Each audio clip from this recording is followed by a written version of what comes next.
Hey guys, GhazzyTV here with another Path of Exile video, and in this one I wanted to talk about some predictions that we have for 3.18 meta, mostly talking about builds and generic farming strategies and what the generic plan is for what we think will be amongst the most played approaches. Now we do have a ton of things happening over at Reddit where Beck said that nothing that was mentioned before her post was going to be touched, and then she made a correction later saying that one of the items mentioned, or one of the things mentioned, was going to get a full rework, or get a rework, right? So because of this, most people are led to believe that we are assuming that Omniscience amulet will be the one that gets the fucking shaft of a reworked approach, which I think seems pretty fair. If you look at the most played things, the Ashes of the Stars is about a little bit higher than Omniscience, but it also seems like the meta played builds are the builds that are using Omniscience for the most part. The problem is that I don't think they're going to touch Ashes. I think that a rework would be warranted on the Omniscience. And I think most people agree on that. So because of that information, the builds that are using Omniscience, we don't know where they're going to find themselves in the category of meta. So therefore, I can't really talk about TS builds and all of those things and Wardloop that wants to use the Omniscience. However, what we expect to turn into the meta is obviously our beloved Meixsell build will most likely be remaining in the sequence of meta builds or being very high up there. They should be excessively higher than the other minion options such as Absolution or Karen Golem builds, for example, shortly followed by Animate Weapon. So that's basically the list of builds when it comes to the minion era of meta predictions. I also believe that if we look back at the PoE Ninja and we take a look at the first week, for example, you can see that a lot of people are playing Skeletons, but there are also a lot of people playing Explosive Arrow. Explosive Arrow is ridiculously good, especially early on, and I don't think that's going to change. I think that in the start of meta, for the 3.18 meta play, what people are going to choose to play with, we will see a lot of Explosive Arrow. But I also believe that we're still going to be seeing a ton of Seismic Trap builds, as well as a Lightning Strike builds being played, on top of the generic other approaches of something like Poison Concoction. But I think the most notable ones is Meixsell, Explosive Arrow, Seismic Trap, Lightning Strike, but also DD. Now, Detonate Dead is not as commonly used in the softcore department, but more commonly used in the hardcore department. So, for example, we can move over to Hardcore Arch Nemesis. Now, you see the list has EA, Skeleton, Exsanguinate, Poison Concoction, etc., etc., but DD is in the list at least. This is week 1 approach here. We can look at week 2. And in week 2 it kind of remains the same, but Explosive Arrows going down as Lightning Strike goes up, and we still have the Poison Concoction, and Seismic Trap is still in the list, whereas Detonate Dead falls off further down the list. And as the league progresses, we can jump over to week 4. We can see that Summon Skeleton still up there, Lightning Strike is catching up, and now we're going to start seeing these Peacock builds with with Cyclone. Explosive Arrow still maintaining a pretty high spot, and then we can move over to week 8. 2 months in on the league. Tornado Shot, Omniscience kicked off really well. Lightning Strike and then Summon Skeletons is in the list as well. And then we can look at, we can jump all the way to week 12, for example, and you'll see that Tornado Shot is actually still staying strong above the efficiency, or above the amount of people playing compared to Summon Skeletons. So I think that in the terms of builds that we're going to see in 3.18, since we are assuming that only Omniscience will be hurt, this is obviously still predictions, and it's only something that we're assuming based of educated guesses, that we're going to see Explosive Arrow, Mage Skeleton, Seismic Trap, Lightning Strike, and Detonate Dead. I think Detonate Dead is more of a hardcore approach than it is for softcore, but I think that's the list of builds that we'll be seeing a lot in the first couple of weeks of the softcore approach for the meta prediction of builds. The other approach is farming strategies. We can go, for example, in my guide hub, which will be linked in the descriptions below, and look at Atlas Tree strategies. There's a tons of other farming strategies there as well. But in this strategy, we did this as a collab together with Path of Math, with the early Mathless progression, Alcan Go, Ritual Essence, Blight, Searing Exarch, Abyss Farm, Pure Boss Killer, Alcan Go Harbinger Essence, Rogue Exiles, yada yada. There's a ton of different options here. I think that now in the early stage of 3.17, a lot of people were playing around with what they expected to be good and therefore just tested around a lot, right? People mixed with both Searing Exarch and Eater Worlds influences and bounced between them.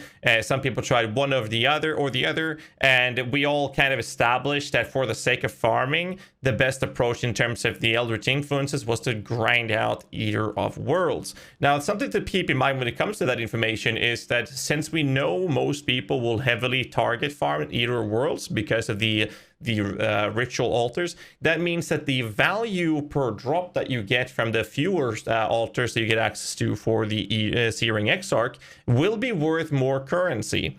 They've been kind of steadily around 50 to 100% higher in price in comparison to the Eater of Worlds currency orbs, which is a direct result of a vast majority farming Eater of Worlds compared to Searing Exarch. So we'll see how that happens.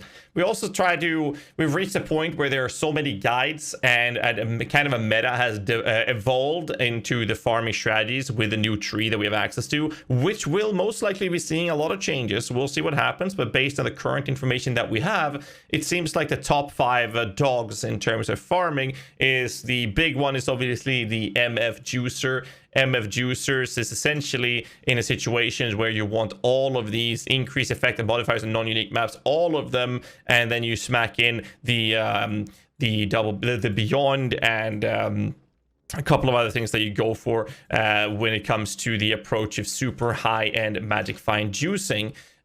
So those are normally obviously only for the approach of the people that are going super heavy. So when I'm going to talk about different farming strategies that we'll see being played a lot, I think we're going to look into the mid-range people, the people that are grinding it out, not going super high-end, not going party playing those things. And I think that we'll be seeing is going to be a ton of expedition, a lot of people farming expedition, a lot of people farming logbooks, either for the sake of selling the stuffs or getting themselves their Headhunter and Mageblood Gambas going, right? Another thing that we'll be seeing a lot, I think, is harvest. People are learning more and more to craft thanks to Craft of Exile's approach with the Krang Landinator that we now have access to.